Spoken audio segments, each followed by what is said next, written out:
Hello guys, welcome to English education students. आज हम पढ़ने वाले हैं क्लास 10th ज्योग्राफी के थर्ड चैप्टर वाटर रिसोर्सेज के लॉन्ग क्वेश्चन आंसर। तो इस चैप्टर से हम समरी को रीड कर चुके हैं। अगर आपने समरी को नहीं पढ़ा है तो डिस्क्रिप्शन बॉक्स में आपको लिंक मिलेगा।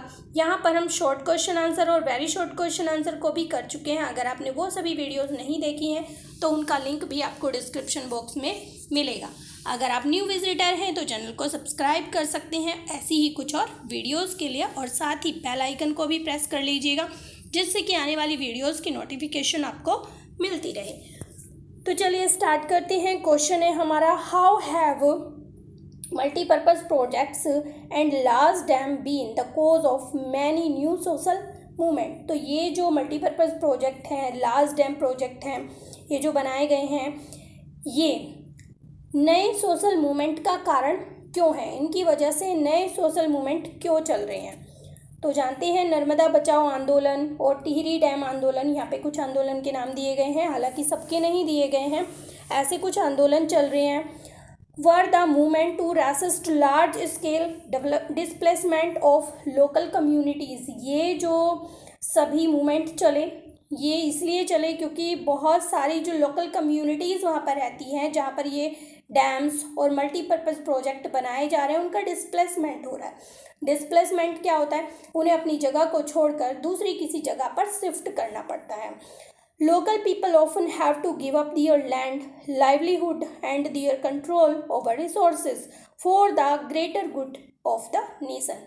मतलब नेशन को अच्छा बनाने के लिए, नेशन की भलाई के लिए वो क्या करते हैं, उन्हें अपनी लैंड को छोड़ना पड़ता है, अपनी जीविका को छोड़ना पड़ता है। वो जो सारे रिसोर्सेज होते हैं ना, जहाँ पर वो रहते हैं, उन पर उनका जो हक होता है उसको भी उन्हें खो देना पड़ता है। Irrigation has change the cropping pattern from shifting to commercial crop. तो ये जो इरीगेशन ज़्यादा होने लगी, डैमिंग की वजह से पानी को इकट्ठा करके रखा जाता है, फिर इरीगेट करने के लिए उसे दे दिया जाता है। तो इससे जो क्रॉपिंग पैटर्न था वो कमर्शियल क्रॉप में चेंज हो गया। It is responsible for salination of soil. तो इससे जो है सॉइल पर बहुत ज़्यादा इफेक्ट पड़ा। जो सॉइल की फर्टिलिटी थी, ज़्यादा क्रॉप उगाने की वजह से, लगातार क्रॉप को उगाने की वजह से, या फिर जो क्रॉप जिस रीजन में नहीं उगाई जा सकती, तो बेटर इरिगेशन की वजह से ये सब भी पॉसिबल होने लगा। तो इस तरह से जो सॉइल है उसकी फर्टिलिटी डाउन होने लगी। At the same time it has its social impact by increasing the social gap between the rich landowners and the land poor। तो देखिए यहाँ पर सोशल इम्पैक्ट भी देखने के लिए आया सामने। सोशल इम्पैक्ट भी बहुत ज़्यादा बढ़ने लगा। जो लैंडलेस पुअर हैं और लैंड ओनर्स हैं, उनके बीच काफ़ी गैप देखने को मिलने लगा। Dams also created conflict between people wanting different uses and benefits from the same water resources. अब देखिए वाटर तो बिल्कुल सेम है, बट लोगों की नीड अलग अलग है उस वाटर को लेकर। तो इसकी वजह से बहुत सारे कॉन्फ्लिक्ट, डिस्प्यूट सामने आने लगे। अब देखिए गुजरात की यहाँ पर बात की जा रही है। In Gujarat the Sabarmati basin farmers are agitated over the priority given to water supply in urban areas particularly during the drought. तो क्या होने लगा, गुजरात में ये जो साबरमती बेसिन है, यहाँ पर फार्मर जो है खुलकर आंदोलन करने लगे, आवाज़ उठाने लगे। क्यों? क्योंकि अर्बन एरियाज़ में पानी को ज़्यादा सप्लाई किया जाने लगा। वो भी कब? ड्रॉथ सीजन में, जबकि सूखा पड़ रहा था उस समय पर, जबकि फार्मर्स को उस पानी की ज़्यादा ज़रूरत थी, बट अर्बन एरियाज़ में उसकी सप्लाई ज़्यादा होने लगी, तो उन्हें कुछ मूवमेंट में खुलकर सामने आना पड़ा। Inter state water dispute are also common with regard to sharing the cost benefits of the multipurpose project. यहाँ पर कुछ एक एग्जाम्पल दिया गया है, हम चैप्टर में ऑलरेडी पढ़ चुके हैं। Krishna Godavari inputs is due to the objection raised by Karnataka and Andhra Pradesh. और ये जो है कर्नाटका और आंध्र प्रदेश के को ऑब्जेक्शन लेना पड़ा इसके लिए, क्योंकि कोस्ट को लेकर। सपोज करो कि वाटर रिसोर्स सभी के लिए सेम कॉस्ट पे होना चाहिए, बट क्या हुआ कि कुछ को ये ज़्यादा कॉस्ट पे सप्लाई किया जा रहा है, कुछ को कम कॉस्ट पे सप्लाई किया जा रहा है। कुछ लोग जो है इसका बहुत ज़्यादा लाभ उठा पा रहे हैं, कुछ नहीं उठा पा रहे हैं, तो इसकी वजह से कॉन्फ्लिक्ट जो है देखने के लिए मिलता है। अभी यहाँ पर कर्नाटक और आंध्र प्रदेश के द्वारा ऑब्जेक्शन उठाया गया। आगे बताया गया है government regarding the diversion of more water at the Koyna by Maharashtra government for the multipurpose project. तो मल्टीपर्पज़ प्रोजेक्ट के लिए जो गवर्नमेंट है महाराष्ट्र की, उसने कोयना में ज़्यादा वाटर सप्लाई किया। तो ये जो डाइवर्जन था, इसकी वजह से बहुत सारे कॉन्फ्लिक्ट होते हैं और बहुत सारे जो हैं मूवमेंट देखने के लिए मिलते हैं। नेक्स्ट क्वेश्चन है, how do increasing number of industries exert pressure on existing fresh water resources. तो देखिए, फ्रेश वाटर रिसोर्सेज को लेकर बहुत सारी प्रॉब्लम्स देखने के लिए मिलती हैं। एक कारण है यहाँ पर इंडस्ट्रीज। तो यही पूछा गया है कि हाउ डू इंक्रीजिंग नंबर, ये जो नंबर इंक्रीज होता चला जा रहा है ना इंडस्ट्रीज में, तो किस तरह से ये प्रेशर डाल रही है फ्रेश वाटर पर, और फ्रेश वाटर के जो है विलुप्त होता चला जा रहा है, कम होता चला जा रहा है, ऐसा क्यों हो रहा है। ठीक है, तो after independence industries are increasing in a rapid pace and have become a reason for purpose on existing fresh water resources. तो इंडिपेंडेंस के बाद क्या हुआ, तेज गति से ये जो इंडस्ट्रियलाइजेशन हुआ, ये तो सभी जानते हैं, और इससे जो फ्रेश वाटर है उस पर प्रेशर बढ़ने लगा। Fresh water is almost limited.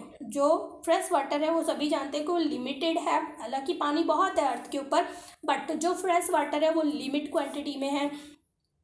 दो रिन्यूएबल इन इंडिया, हालांकि ये रिन्यूएबल है, but over exploitation and mismanagement of this resources by industries are aggravating the water stress day by day. अब ये जो मिसमैनेजमेंट हो रहा है ना इंडस्ट्रीज के द्वारा, कि इसको मैनेज नहीं किया जाता है, बहुत ज़्यादा यूज़ किया जा रहा है, ओवर एक्सप्लॉयटेशन हो रहा है, इसकी वजह से हर दिन स्ट्रेस बढ़ता चला जा रहा है फ्रेश वाटर को लेकर। तो देखते हैं क्या कारण है यहाँ पर। इंडस्ट्रीज, स्पेशली हैवी इंडस्ट्रीज, बताया गया है कि स्पेशल यानी कि विशेष रूप से वो जो हैवी इंडस्ट्रीज हैं, बड़े बड़े उद्योग हैं, use huge amount of fresh water for industrial purpose and pollute and waste such water. तो वो क्या करते हैं, उन्हें बहुत बड़ी मात्रा में ज़रूरत होती है फ्रेश वाटर की इंडस्ट्रियल पर्पस के लिए, वो उस पानी को पॉल्यूट कर देते हैं और वेस्ट कर देते हैं, जो कि पीने लायक पानी है। These industries for their energy consumption purpose depend on hydroelectric project, and this electricity is generated through damming the rivers upstream, so the river almost dries in the lower stream areas। तो देखिए यहाँ पर industries को run करने के लिए, industries को चलाने के लिए एनर्जी की ज़रूरत होती है, यानी कि पावर की ज़रूरत होती है, इलेक्ट्रिसिटी की ज़रूरत होती है। और ये जो एनर्जी है, पावर है, ये किस पर डिपेंड करती है, हाइड्रो इलेक्ट्रिक प्रोजेक्ट पर। ठीक है, और ये जो इलेक्ट्रिसिटी है किससे जनरेट होती है, ये रिवर के ऊपर डैम बनाने से जनरेट होती है, और अप स्ट्रीम पर डैम्स बनाने से जनरेट होती है। इससे क्या होता है, ये जो रिवर हैं, जो लोअर स्ट्रीम है, लोअर एरियाज़ हैं जहाँ पर ये पानी जाता है, वो ऑलमोस्ट ड्राइज हो जाते हैं, यानी कि सूख जाते हैं वहाँ तक जाने में, क्योंकि ऊपर डैम बना दिए जाते हैं तो वाटर सप्लाई बिल्कुल कम होती है, और नीचे तक जाने में तो वो बिल्कुल ख़त्म ही हो जाते हैं। Again industry dump the chemical waste, मतलब इंडस्ट्री की वजह से बहुत ज़्यादा मिसमैनेजमेंट हो रहा है और वाटर का बहुत ज़्यादा यूज़ हो रहा है। ये सारी चीज़ें यहाँ पर देखने के लिए मिल रही हैं। Again industry dump the chemical waste in the water, lake except river etcetera, which then consequently pollute the water dangerously for human survival. अब ह्यूमन सर्वाइवल के लिए ये पानी जो है बहुत डेंजरस हो गया है। क्यों, कैसे, ये जो इंडस्ट्रीज़ हैं पहले तो वाटर को बहुत ज़्यादा मात्रा में यूज़ करती हैं, फिर उसमें केमिकल मिले हुए रहते हैं जो लेक में, रिवर में ऐसे ही छोड़ दिए जाते हैं, और इससे क्या हो रहा है, लगातार जो वाटर होता है वो पोल्यूट हो रहा है और डेंजरस हो रहा है ह्यूमन बीइंग के लिए। These also contaminate the underground through the seepage of industrial waste. Seepage होता है धीरे धीरे खिसक जाना, जमीन के अंदर टपक के गिरना, ये भी हम कह सकते हैं। तो ये जो सारे खतरनाक केमिकल होते हैं ये ग्राउंड वाटर में मिल जाते हैं सीपेज के माध्यम से। So the increasing number of industries exert the pressure on existing fresh water resources. तो इसलिए मेन कोज क्या है, ये इंडस्ट्रीज हैं जो फ्रेश वाटर रिसोर्सेज को अफेक्ट कर रही हैं।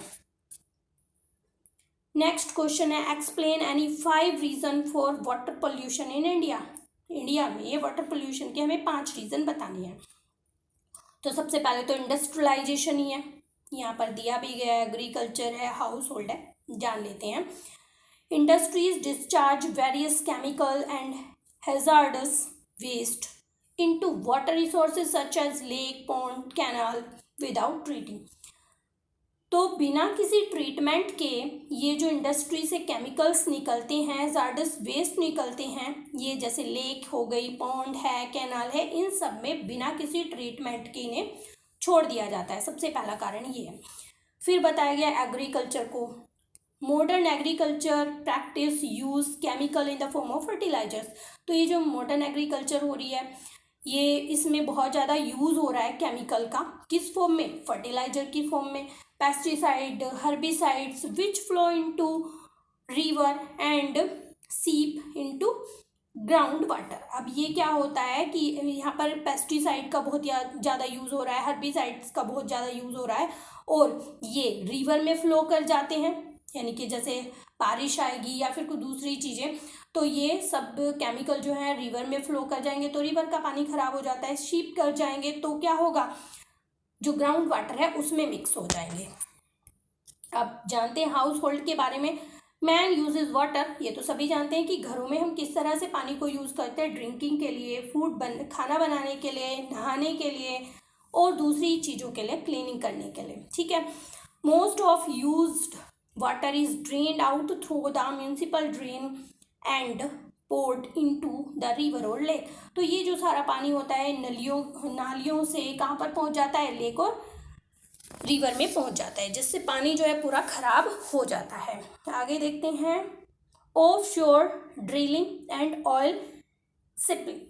तो देखिए हम सभी जानते हैं कि जो गैस होती है या ऑयल होता है वो कहाँ से निकलता है, वो समुद्र से निकलता है, ठीक है। और इससे बहुत ज़्यादा रिस्क जो है एनवायरनमेंट में बढ़ जाता है।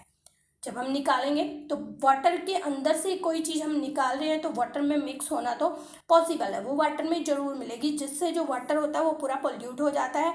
और ये जो ऑयल का निकालना, गैस का निकालना है ना, ये इन्वायरमेंट के लिए बहुत बड़ी एक चिंता का कारण है। अब पढ़ते हैं न्यूक्लियर वेस्ट के बारे में।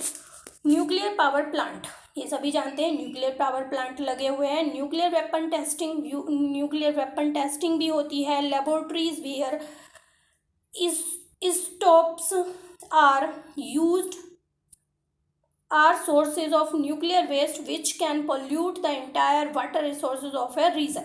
तो जिस रीजन में न्यूक्लियर प्लांट लगे होते हैं, न्यूक्लियर वेपन टेस्टिंग होती है, लेबोरेटरीज बनाई जाती हैं न्यूक्लियर के लिए, तो वहाँ के आसपास का जो रीजन होता है ना, वो पूरा खराब हो चुका है, वो पूरा पोल्यूट हो चुका है इस न्यूक्लियर वेस्ट की वजह से।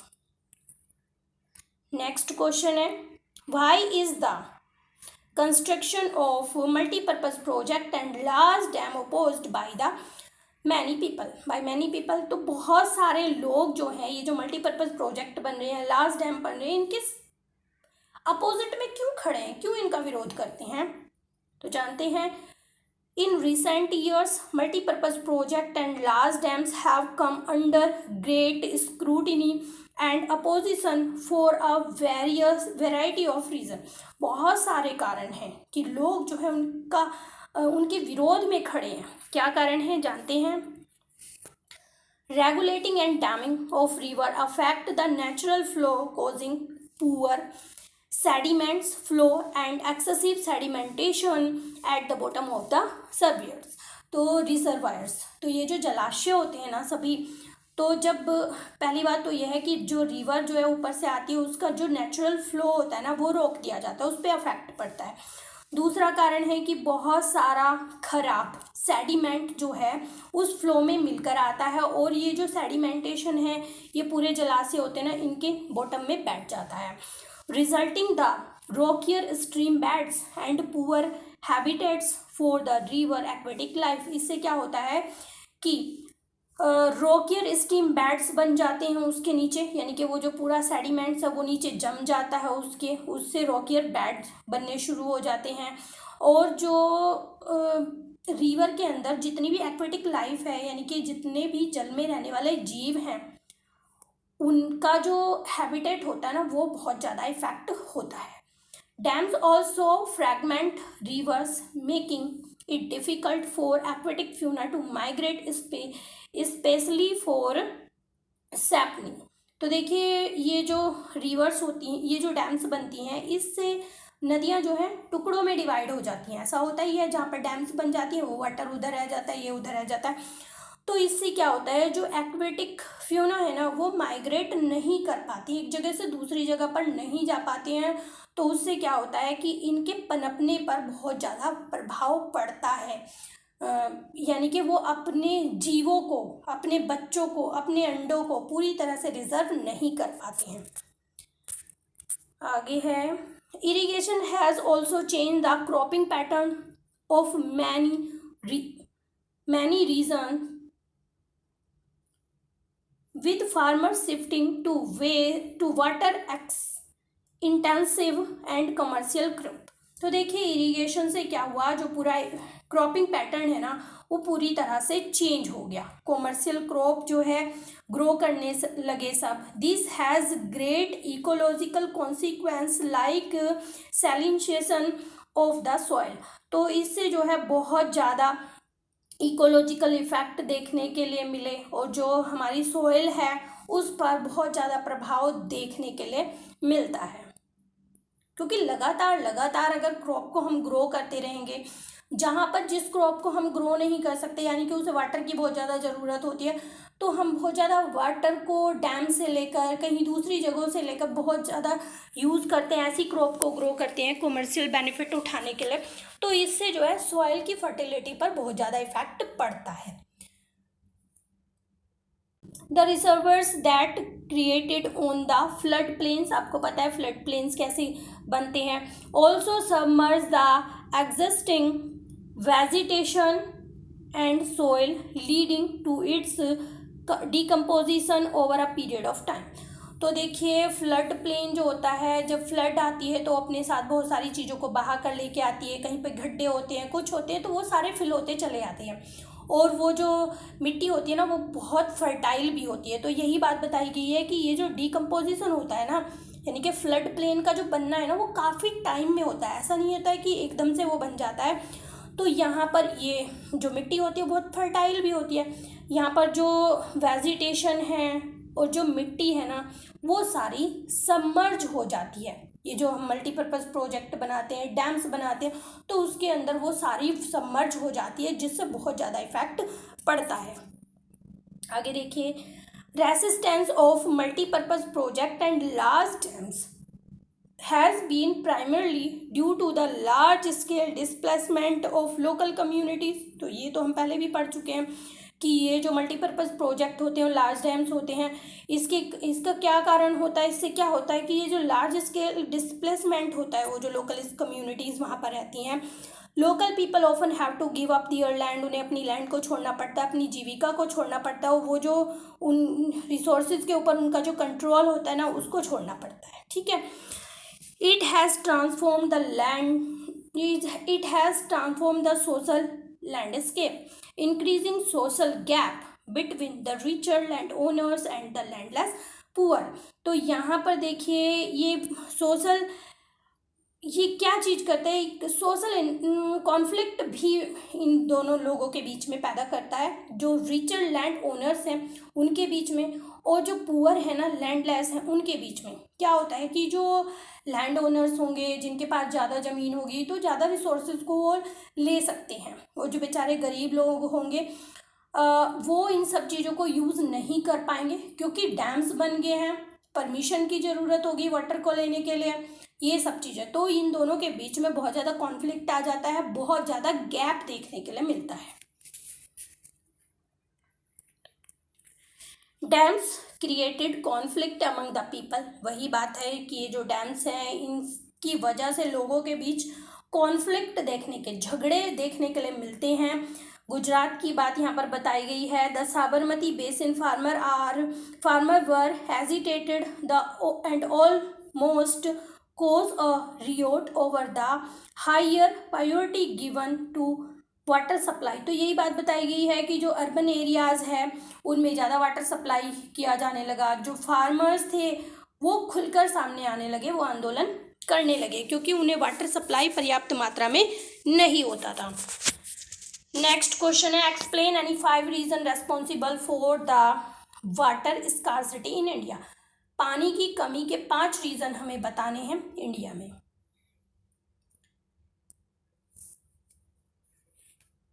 और ये इंपॉर्टेंट फैक्टर हैं यहाँ पर बताए गए हैं, ये हम शॉर्ट क्वेश्चन आंसर में भी पढ़ चुके हैं। Growing population, expansion of agriculture, industrialisation, urbanisation. ठीक है, आगे पॉल्यूशन। ठीक है, तो देखते हैं। Growing population, water scarcity is an outcome of the large and growing population and consequent greater demand of water and unequal access to it. तो ऐसा तो होगा ही, अगर पॉपुलेशन बढ़ेगी तो जो वाटर की डिमांड है वो भी बढ़ेगी और ऊपर से अनइक्वल एक्सेस टू इट होता है। तो इससे क्या होता है कि ये जो पॉपुलेशन है इसका बहुत ज़्यादा इफेक्ट पड़ता है वाटर स्कार्सिटी में। फिर expansion of agriculture to facilitate higher food grain production, water resources are being over exploited to expand irrigated areas and dry region agriculture. अब देखिए, पॉपुलेशन अगर बढ़ गई है तो जो फूड की क्वांटिटी है वो भी बढ़ेगी, ज़्यादा खाने की ज़रूरत होगी, दूसरी चीज़ों की भी ज़्यादा ज़रूरत होगी। तो इससे क्या होगा, एग्रीकल्चर को बढ़ावा देना पड़ेगा।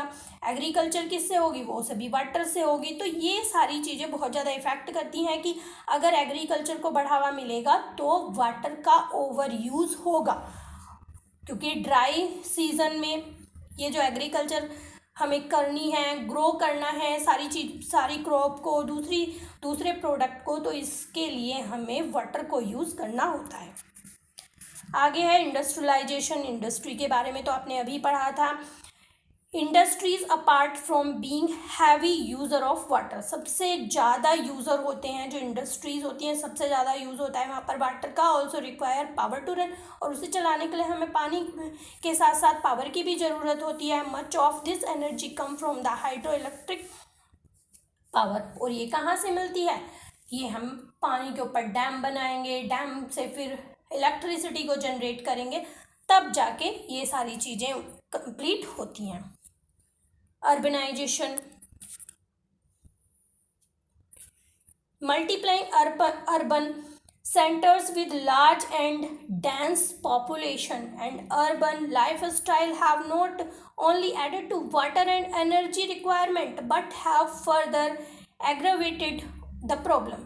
तो देखिए, ये जो अर्बनाइजेशन हो रहा है, बहुत सारी पॉपुलेशन जो है अर्बन एरियाज़ में जाके रह रही है, वहाँ का जो लाइफ स्टाइल है उसमें क्या होता है, ज़्यादा पावर की भी ज़रूरत होगी, ज़्यादा वाटर की भी ज़रूरत होगी, और इससे ये प्रॉब्लम जो है आगे बढ़ती चली जा रही है। आगे देखते हैं pollution. Much of water is polluted by the domestic and industrial waste, chemical, pesticide and fertilisers use in agriculture, thus making is unfit for human use.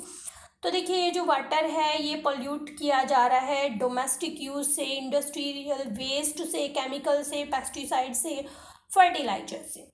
ठीक है, जो एग्रीकल्चर में यूज़ किए जाते हैं, और इसकी वजह से जो वाटर है वो अनफिट हो रहा है ह्यूमन यूज़ के लिए। नेक्स्ट क्वेश्चन है, explain the ecological problem being faced due to multi purpose river valley project. हालांकि इससे रिलेटेड बिल्कुल ऐसा ही क्वेश्चन हम ऊपर पढ़ चुके हैं। तो यहाँ पे हमें बताना है कि ये जो कौन कौन सी प्रॉब्लम, इकोलॉजिकल प्रॉब्लम हम फेस करते हैं मल्टीपर्पज़ रिवर वैली प्रोजेक्ट के कारण। ठीक, तो देखिए regulating and damming of the river affect the natural flow of river. सबसे पहले तो वो नेचुरल फ्लो को, रिवर के नेचुरल फ्लो को अफेक्ट करती है, causing poor sediment flow and excessive sedimentation at the bottom of the. तो ये जो जलाशय होते हैं इनके नीचे पूरा सेडिमेंटेशन हो जाता है, जिससे क्या होता है, रॉकियर स्ट्रीम बेड बन जाते हैं और जो वहाँ पर रिवर के अंदर जो जीव रहने वाले हैं उनका जो निवास स्थान है वो बिल्कुल खराब हो जाता है। आगे बताया adverse environmental effect in the form of water logging salinity have lead to degradation of soil. तो देखिए इन्वायरमेंटल इफेक्ट भी है यहाँ पर, जो वाटर लॉजिंग है, सैलिनिटी है, इससे क्या होता है, डिग्रेडेशन होता है मिट्टी का बहुत ज़्यादा डिग्रेडेशन का मतलब है कहीं बहकर चली जाती है, यानी कि फ्लड की वजह से। और दूसरे इफेक्ट भी होते हैं, तो इन्वायरमेंट के ऊपर इससे बहुत ज़्यादा प्रभाव पड़ता है। Cropping pattern of many region have change due to irrigation with farmers shifting to water intensive and commercial crop. तो जब फार्मर्स को ज़्यादा पानी प्रोवाइड होने लगा तो उन्होंने क्या किया, अपना क्रॉपिंग पैटर्न ही चेंज कर दिया। बहुत से रीज़न में ऐसा हुआ कि क्रॉपिंग पैटर्न ही चेंज हो गया। जो फार्मर्स थे वो कमर्शियल क्रॉप को ग्रो करने लगे क्योंकि उन्हें इरिगेशन के बहुत ज़्यादा साधन मिलने लगे, तो इसकी वजह से भी बहुत ज़्यादा प्रभाव पड़ता है। Dams also fragment rivers making it difficult for the aquatic fauna to migrate. तो वही बात यहाँ पर बताई गई है कि डैम्स जो है रिवर को टुकड़ों में तोड़ देता है और जिससे क्या, जो एक्वेटिक फ्यूना होते हैं ना, उन्हें माइग्रेट करने में बहुत ज़्यादा डिफ़िकल्टी होती है और वो जो है आगे नहीं पनप पाते हैं। The reservoirs that are caused on the floodplain also submerged the existing vegetation and soil, leading its decomposition over a period of time. तो देखिए यहाँ पर ये जो फ्लड प्लेन्स होते हैं ये सब सबमर्ज हो जाते हैं इनके अंदर। ये जो वेजिटेशन होती है, यहाँ पे जो सॉइल होती है, काफ़ी टाइम में जाके ये जो सॉइल बनती है, फर्टिलिटी यहाँ पर आती है, ये सब कुछ इनके अंदर सबमर्ज हो जाता है। ये जो डैम्स बनते हैं, मल्टीपर्पज़ प्रोजेक्ट बनते हैं, इनके अंदर ये सारी चीज़ें सबमर्ज हो जाती हैं, विलुप्त हो जाती हैं।